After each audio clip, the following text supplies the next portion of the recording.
So I'm a part owner in an excavating company that does tiling and excavating. And we're based out of Russellville, Kentucky. And we have one tiling crew and about 2 or 3 excavating crews running full time. We do a lot of farm work, tiling, drainage work, waterways, soil conservation projects, and also build ponds and do things like that. And then we also do commercial excavating for cities, doing utilities, running water mains, sewer lines, putting in building pads. Basically anything you can do with a dozer and excavator, we do. So we're based out of Russellville, Kentucky, and J M Excavating here local between Hopkinsville and Bowling Green is kind of our general working area. And yeah, we'd be happy to help anybody out. Oh, well, that's great. And what is your name, sir? Michael Yoder. Michael Yoder. Okay. All right. Later on, you have a business card?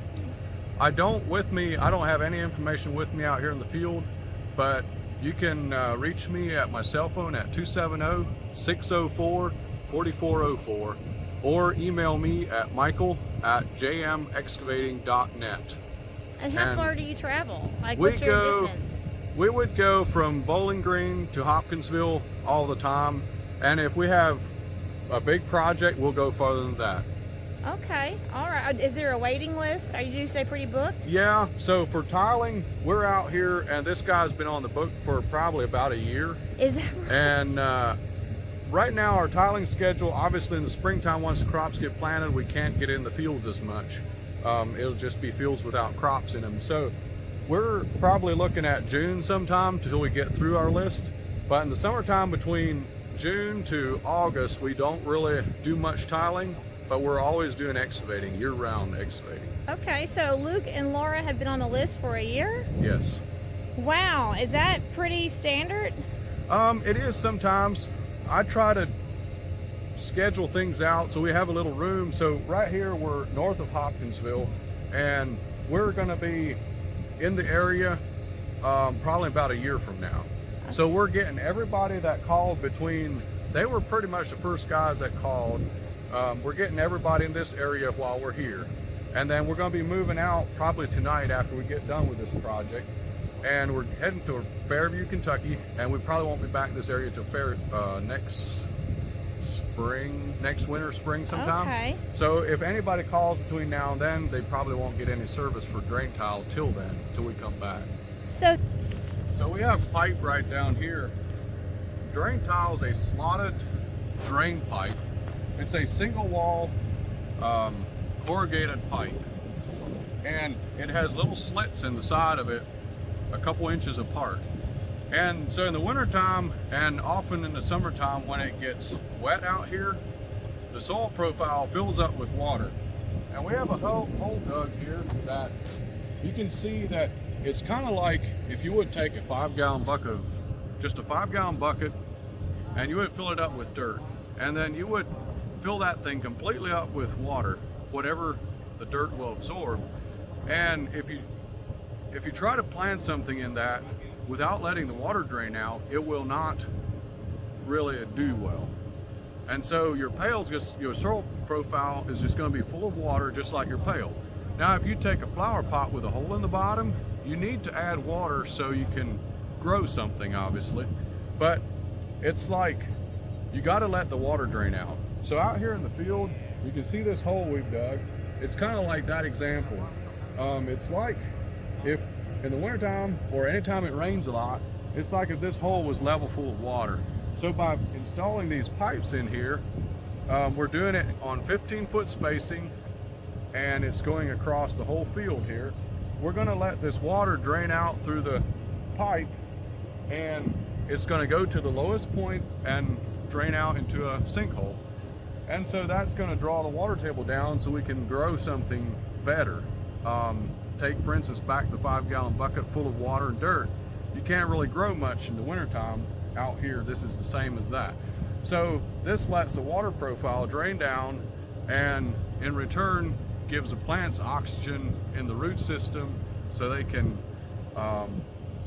function properly like they're designed to. Okay, all right. Well, I just feel like I got a very a science educational lesson. I've never heard it explained that way, but I guess obviously you know your job well. So that type of piping is called a tile? Yes. Like Drain tile. Drain tile. See, I'm uneducated. To me, that looks like a pipe. Yeah. So what's the difference between a pipe and a tile? So I'll go cut a piece out here and show you. That'd be great. That'd be great. Well, I feel like I'm really getting educated.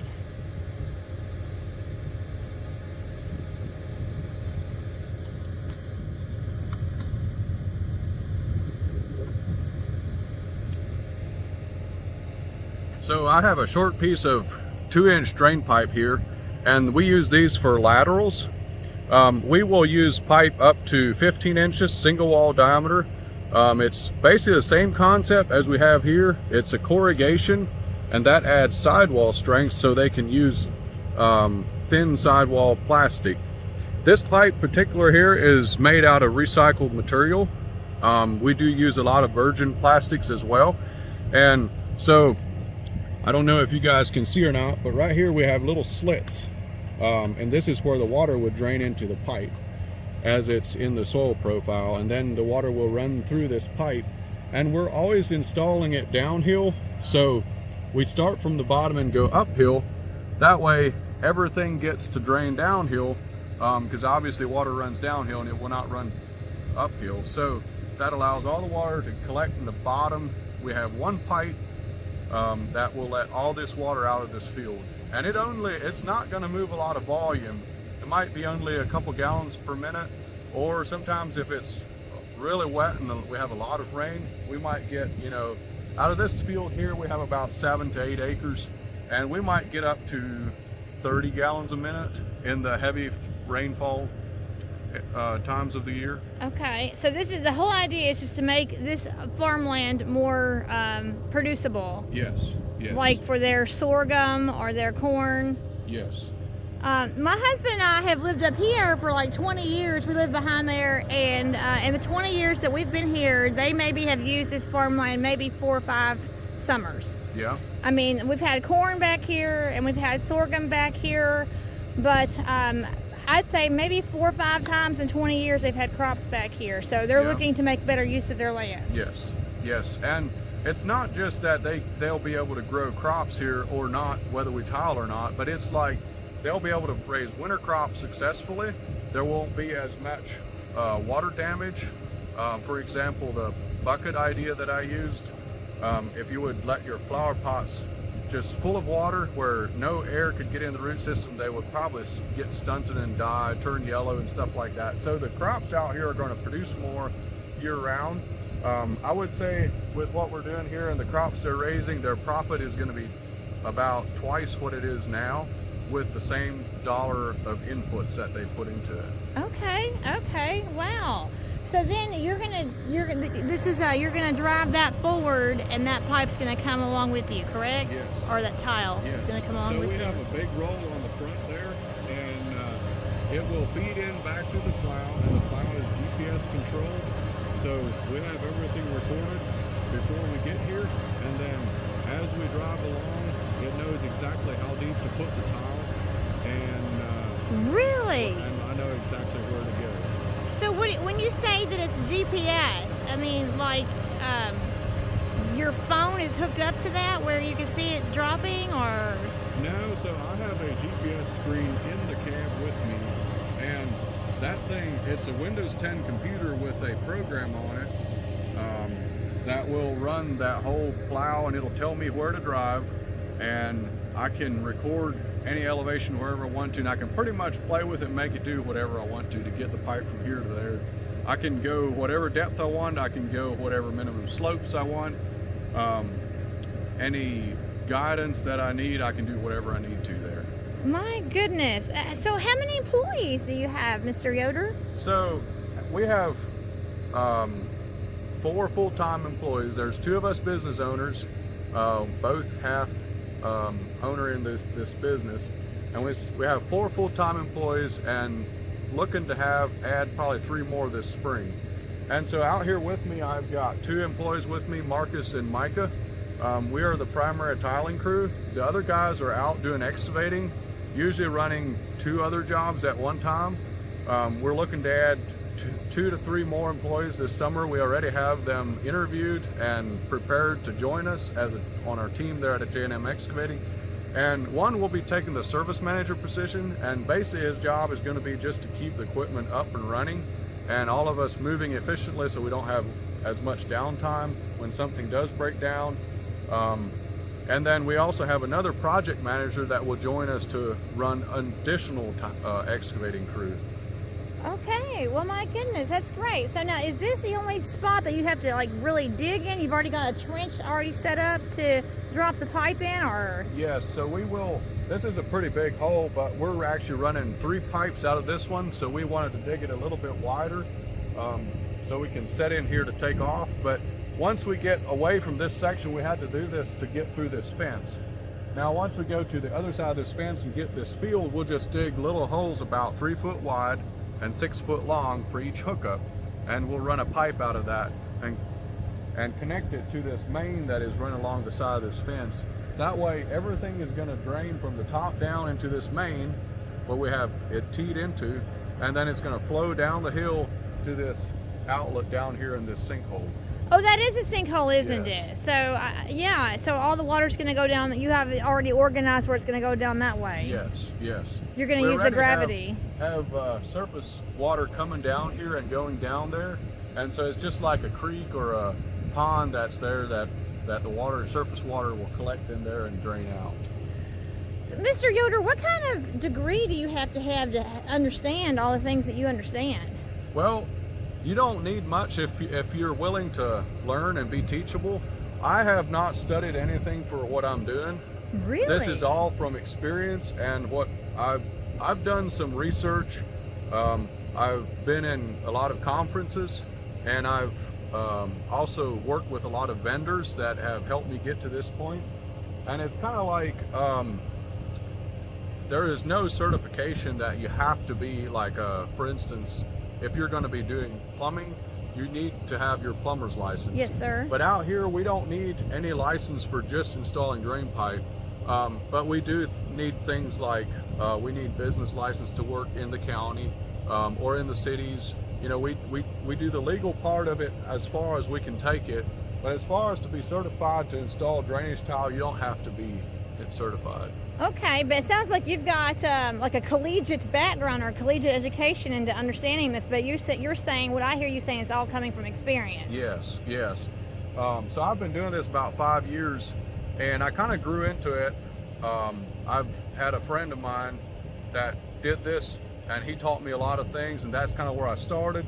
And it's a pretty simple concept once you get it. It sounds really complicated, but once you understand drainage and how tile works long-term in the soil profiles, that way you can install so you don't make mistakes where it will work good for the next 30 or 40 years. So, okay, that's a very good point to make. So you think that this is going to last 30 to 40 years? Yes, yeah, it's going to be here. The thing that's going to mess it up is if we have farming practices that are not according to the layouts and stuff. Let's say they would come in here and run a deep ripper 24 inches deep. Then they might hit a tile line or so here and there and rip it out, and then it would start sucking dirt, and that would kind of tend to clog it up, and it wouldn't work as well. Now those things can be gone back and fixed, but out here with the farming practices the way they are, this is going to be a 40-year system. 40 to 50 years. These guys will never have, they're like in their 30s, and they'll never have to change anything in their life. It's good to go for the rest of their life. So that Luke Shirk, when we moved here, he was a child. Okay. We've been here, my husband and I have been here for 20 years. So he was, in fact, he grew up in that house. That's his childhood home. And he was probably 9 or 10 when we moved here. So it's just been kind of interesting to see him get married and have children and take over the family farm. It's been kind of interesting. Okay. So yeah, he'll be probably in his 70s before this gives out, right? Yeah. Yeah. All right. Well, so we're talking to Michael Yoder, correct? Yes. J M Excavating out of Bowling Green, Kentucky. Yes. Okay. Now, does the M stand for Michael? It actually does. So James is my business partner, and so we use J and M as something to go by. So. J M Excavating out of Bowling Green, Kentucky. We're talking to Michael Yoder, and I'm just kind of. Do you mind if I just kind of film you and just kind of watch you? Is that all right? Yeah, that's fine. You can spend all the time out here you want. Just be mindful of machines running around, and I don't have any problems with that. But I do think it's time that I get started. Yes, sir. working. Yes, sir. So, thank you, Mr. Yoder, for your time.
walking alone, the streets are empty.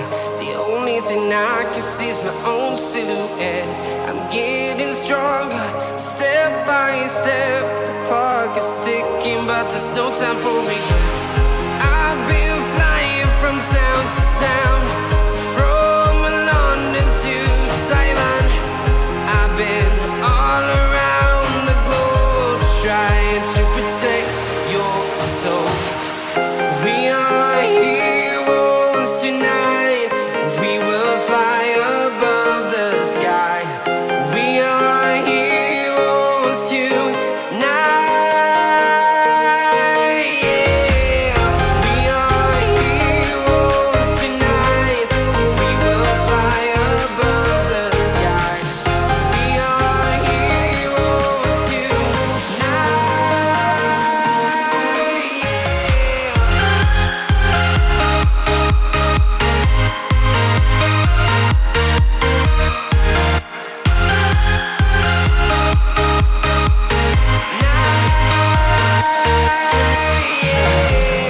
Feel like a dynamite, ready to explode right up in the sky. I need you to listen, I need you to hear, and don't show any fear. I've been flying from town to town, from London to Taiwan. I've been all around the globe, trying to protect your soul. We are heroes tonight. We will fly above the sky.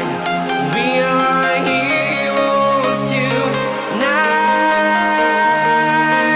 Yeah.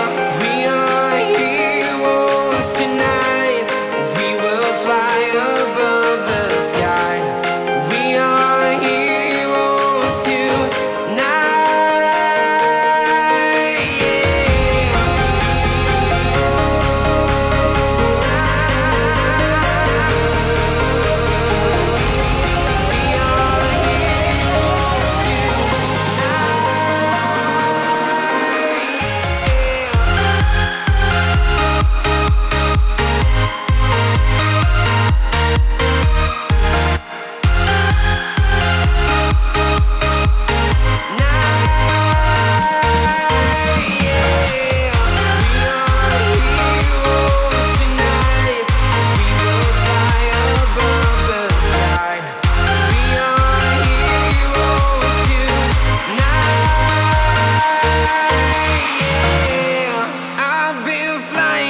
Town to town, from London to Taiwan. I've been all around the globe, trying to protect your soul.